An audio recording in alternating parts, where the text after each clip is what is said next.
오늘 본문은 모든 도시국가들을 멸망시켰던 바벨론 제국도 결국은 멸망하고 징계를 당해서 포로로 끌려갔던 유다의 언약 백성들이 이제 다시금 회복이 될 것이다 라는 그러한 말씀이 계속해서 이어집니다. 11절부터 보시면 이렇게 기록합니다. 나의 소유 나의 백성을 노략한 바빌로니아야, 너희는 그저 즐거워하고 기뻐서 뛰는구나. 너희는 그저 초원의 송아지처럼 뛰어다니고 힘센 말처럼 소리를 지르는구나. 그러므로 너희의 어머니 바벨론 도성이 크게 수치를 당할 것이며 너희를 낳은 여인이 치욕을 당할 것이다. 보아라, 이제 바벨로니아는 온 세상에서 가장 뒤떨어진 나라, 메마르고 황량한 사막이 될 것이다. 나 주의 분노 때문에 바벨론 도성은 아무도 살 수 없는 땅이 되고 온 나라가 황무지로 뒤바뀔 것이다. 그러면 그곳을 지나는 사람마다 그곳에 내린 모든 재앙을 보고 놀라며 조롱할 것이다. 먼저 우리가 주목할 것은 하나님께서는 이 당신의 언약 백성들을 나의 소유다, 나의 백성이다 이렇게 부른다는 점이죠. 우리가 어제 본 말씀처럼 하나님께서는 언약을 맺으시는데 그 약속하신 언약은 절대로 파괴하지 않을 영원한 언약입니다. 그런 점에서 하나님은 당신의 택하신 백성들을 나의 소유다라고 부르는 것이죠. 물론 유다의 언약 백성들은 그 언약을 깨뜨렸습니다. 하나님을 외면하고 불순종해서 언약을 파기하였죠. 그리하였을지라도 하나님께서는 하나님 편에서는 결코 약속하신 것을 깨뜨리거나 기억하지 못하는 경우는 없는 것입니다. 그래서 유다의 백성들이 언약을 깨뜨려서 징계를 받고 바벨론 포로로 끌려갔지만 하나님께서는 당신 편에서 아브라함과 이삭과 야곱에게 약속한 그 언약을 기억하시는 거예요. 그리고 하나님 당신의 이름과 하나님의 명예를 위해서 포로된 언약 백성들 가운데 남은 자들을 두시고 다시금 그들을 회복하시며 영원한 언약, 그 언약을 친히 지키시고 성취해 가시는 것입니다. 이것이 하나님이 이 역사를 운행하시는 방식이에요. 하나님 지금도 동일하게 일하십니다. 하나님의 언약은 결코 파기되지 않아요. 물론 언약 백성은 그 언약을 깨뜨리고 언약에서 떠나고 또 그 언약을 외면할 수 있습니다. 그러나 하나님 편에서 하나님께서 언약 백성 삼으신 자들을 결코 포기하시는 법은 없다라는 것이죠. 그렇기 때문에 언약 백성이 어떻게 그 삶을 이루어갈 것인가, 자신이 누구인가를 알아야 돼요. 자신이 누구인가를 모르는 자는 개인이나 민족이나 망할 수밖에 없습니다. 하나님의 그 택하신 백성, 그들이 이 열방 가운데 제국이고 수가 많아서 그들을 택한 게 아니거든요. 오히려 하나님은 모든 만물을 창조하신 분이시기 때문에 어느 것 하나 내 것이 아니다 라고 하시는 게 없어요. 그만큼 하나님이 위하시고 또 하나님께서 사랑하시며 또 하나님의 영광과 그 하나님의 그 위엄을 드러내시기 위한 그 피조물들을 하나님께서 친히 돌보신단 말이죠. 그런데 그 가운데서도 죄악으로 인해서 멸망 가운데 처한 인생을 하나님께서 긍휼히 여기셔서 거기서 택하신 거예요.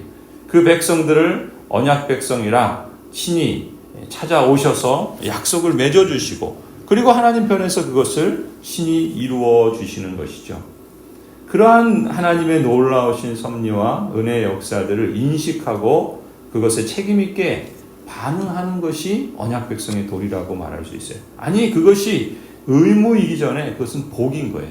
그런 특권을 받았고 그러한 하나님의 보호와 인도와 하나님의 그 열심 가운데 살아가는 것만큼 복된 게 없는 것이죠. 그러나 그것을 차버리고 또 그것은 필요 없다고 그것을 외면하는 자는 스스로 자신이 행한 대로 그대로 경험하게 되는 것이죠. 지금 이 바벨론의 멸망도 보세요. 하나님께서 이 바벨론 제국을 강성하게 하시고 그들을 통해서 그 하나님의 그 언약 백성의 주변 나라들을 치시지 않습니까? 그런데 그렇다고 바벨론은 그 받은 그 역할, 그 직분을 하나님의 뜻을 따라서 감당해야죠. 자기 마음대로 무자비하게 그 도시국가들을 노략하고 또 자비 없이 공격한 그러한 일들을 하나님께서 그대로 받아주시지는 않습니다. 그래서 하나님께서 그들에게 분노하시고 그들에게 진노를 내리셔서 하나님께서 그들을 치시는 것입니다. 더군다나 하나님의 소유, 하나님의 백성을 노략한 바벨론은 수치를 당하며 메마르게 되고 황량한 사막이 될 것이라 말씀합니다. 누가 그걸 상상이나 했겠습니까? 가장 강성한 제국이었던, 그래서 영원할 것 같은 그 제국도 한순간에 온 세상에서 가장 뒤떨어진 나라로 메마른 사막으로 전락하게 될 것입니다. 그것이 역사를 통해서 우리에게 보여주는 교훈입니다. 바벨론이 유다에게 행한 대로 고스란히 바벨론에게 그대로 돌아간다는 것입니다.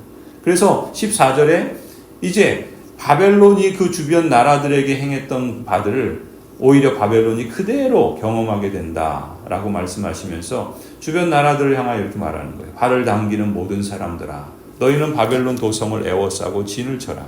그 도성에 활을 쏘아라. 화살을 아끼지 말고 쏘아라. 그 도성은 나에게 범죄하였다. 너희는 그 도성을 애워싸고 함성을 올려라. 그 도성이 손들고 항복하였다. 성벽을 바친 기둥벽들이 무너지고 성벽이 허물어졌다. 내가 원수를 갚는 것이니 너희는 그 도성에 복수하여라. 그 도성이 남에게 한 것과 똑같이 너희도 그 도성에 갚아주어라. 너희는 바벨로니아에서 씨 뿌리는 사람도 멸절시키고 추수 때에 낫을 든 사람도 멸절시켜라.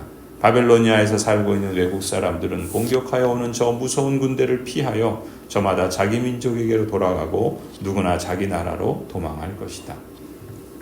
천하를 호령할 것 같던 이 바벨론 제국의 권세, 그 영광은 불과 100년도 채우지 못하고 그냥 사라져버립니다. 잠시 반짝이던 이 세상의 권세와 영광은 사라지는 안개처럼 순식간에 소멸할 뿐이죠. 과연 이 땅에 영원한 것이 있을까? 오직 주님의 나라와 권세와 영광만이 영원할 것입니다. 그러므로 여러분이 그리스도와 함께 살려주심을 받았으면 위에 있는 것들을 추구하십시오. 거기에는 그리스도께서 하나님의 오른쪽에 앉아 계십니다. 여러분은 땅에 있는 것들을 생각하지 말고 위에 있는 것들을 생각하십시오. 여러분은 이미 죽었고 여러분의 생명은 그리스도와 함께 하나님 안에 감추어져 있습니다. 여러분의 생명이신 그리스도께서 나타나실 때 여러분도 그분과 함께 영광에 쌓여 나타날 것입니다. 언약 백성으로서 위의 것을 찾는 삶, 보물을 하늘에 쌓아두는 삶, 그것을 하나님께서 이 예레미야를 통해서 지난 역사를 통해서 우리에게 교훈하신다 믿습니다. 계속해서 이 바벨론에서 쫓겨서 그렇다면 포로로 끌려갔던 유다의 언약 백성들, 그들도 언약을 파기했기 때문에 이러한 징계를 받는 거 아니겠습니까? 그런데 하나님은 영원한 언약을 결코 잊지 않으시고 또 친히 이루신단 말이죠. 그래서 예레미야를 통해서 70년 후에 다시금 그 백성을 약속의 땅 예루살렘으로 돌아오게 하실 것이다 라고 말씀하셨죠.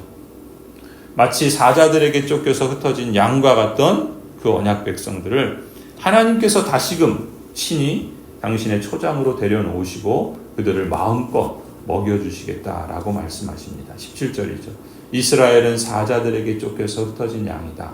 처음에는 아시리아 왕이 이스라엘을 양처럼 잡아먹고 그 다음에는 바빌로니아 왕이 마침내 그 뼈까지 먹어치웠다. 이건 실제 역사 속에서 북이스라엘이 721년에 주전 721년에 아시리아에서 멸망당합니다. 역시 하나님의 언약을 파기한 그러한 죄로 인한 하나님의 징계였죠. 그 다음에 남유다는 586년에 바벨로니 왕 느부갓네살에 의해서 역시 멸망을 당하게 되죠. 그 역사를 지금 예레미야 선지자를 통해서 말씀하시는 거예요. 18절 그러므로 나 만군의 주 이스라엘의 하나님이 말한다. 내가 아시리아 왕에게 벌을 내렸듯이 바벨로니아 왕과 그의 나라에도 벌을 내리겠다. 역사는 우리가 알 수 있는 것은 이 아시리아 왕이 이 북이스라엘을 멸망시켰지만 이 아시리아는 바벨론 제국에 의해서 멸망을 당해요. 그리고 거기 보시는 것처럼 바빌로니아 왕과 그 나라는 또 뒤에 나오는 페르시아 메대 제국에 의해서 또 멸망을 당합니다. 그러니까 하나님께서 말씀하시는 거예요. 그 역사를 일반 역사를 세계사를 하나님께서 이렇게 주관하고 계시고 또 그 말씀을 예레미야를 통해서 말씀해 주시는 거죠. 아시리아 왕을 벌을 내린 것처럼 바빌로니아 왕도 벌을 내리겠다. 그런데 19절 보세요. 그러나 이스라엘은 내가 그의 초장으로 데려다 놓을 것이니 그들이 갈멜과 바산에서 풀을 뜯고 에브라임 산지와 길르앗에서 마음껏 먹을 것이다. 그날이 오고 그때가 되면. 이것이 선지자들의 인생을 좌우하는 그런 목표였습니다. 그러니까 선지자들은 그날이 오고 그때가 되기를 기다리면서 그날이 지금 오늘 이루어질 것을 소망하면서 그날에 연결되어져서 삶을 살고자 했던 것이죠. 그래서 그날이 오는 것을 그토록 소망했던 거예요. 그날은 어떤 날입니까? 두 가지예요. 심판의 날이며 구원의 날입니다. 그날이 오고 그때가 오면 내가 살아남게 한 사람들을 용서할 터이니 이스라엘의 허물을 아무리 찾아도 찾지 못하고 유다의 죄를 아무리 찾아도 발견하지 못할 것이다. 예레미야 선지자에게 그날은 성취되었습니다. 예수 그리스도를 통해서 그날이 왔어요.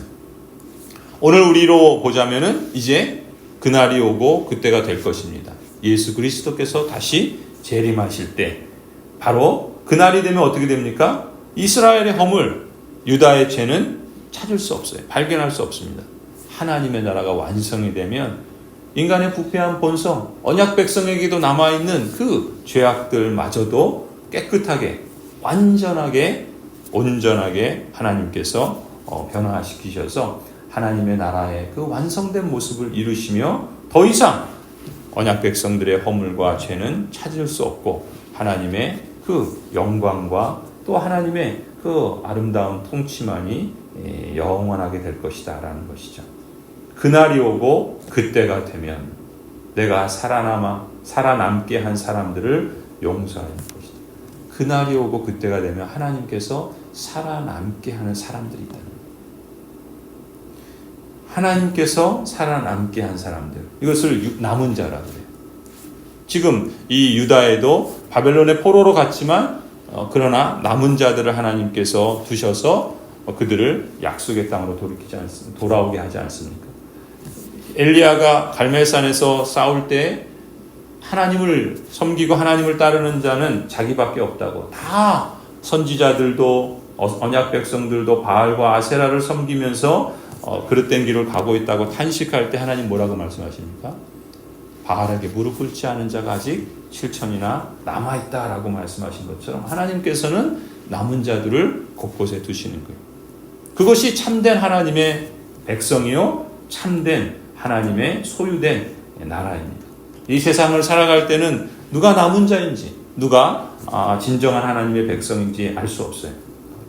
그러나 하나님께서는 성령을 통해서 우리에게 그 사실을 알게 하시고 또 그것을 우리로 하여금 확신하게 하시며 또 그런 하나님의 은혜의 역사 속에 우리로 하나님께 언약 백성다운 삶과 거룩을 이루어갈 수 있도록 역사하셔서 우리를 거룩하게 하시며 그리스도께서 재림하실 때 우리를 그 완전한 하나님의 사랑으로 변화시키실 것입니다.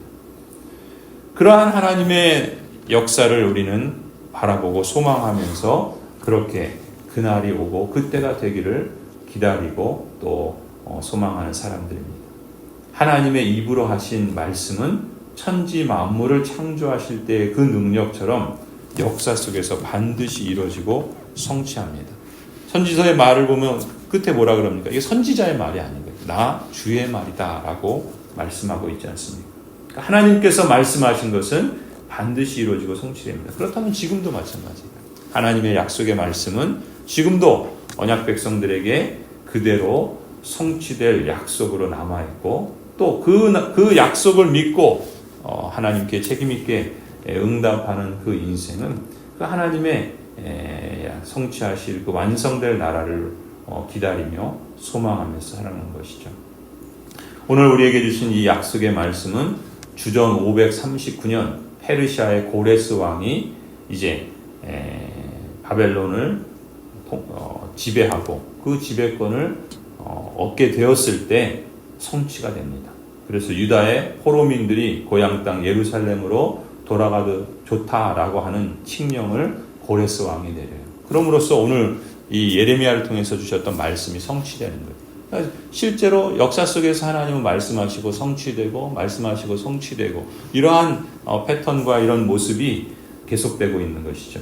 오늘 우리에게도 마찬가지입니다. 하나님의 약속은 반드시 성취됩니다. 그리고 그 날이 오기를 소망하면서 그때를 기다리는 거예요.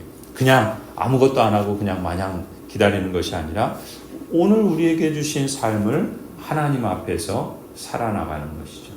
불변하는 하나님의 언약을 믿고 무엇보다 그 약속을 지키시는 하나님의 신실하심을 기대면서 우리의 삶 속에서 하나님이 순풍 주실 때 감사함으로 응답하고 혹 우리에게 고난 주실 때 그 고난을 통하여 더 하나님 나라에 가까이 나아가도록 그렇게 하나님께 의지하며 하나님 신뢰하며 나아가는 것이죠. 하나님께서 오늘도 일하시고 계십니다. 하나님은 우리 안에서만이 아니라 이 모든 나라와 권세와 또 이 역사를 주관하고 계십니다. 그 크고 위대하신 하나님, 그 영광스럽고 영원하신 하나님이 나의 소유, 나의 백성이다 라고 여겨주시는 여러분은 이미 복된 사람입니다.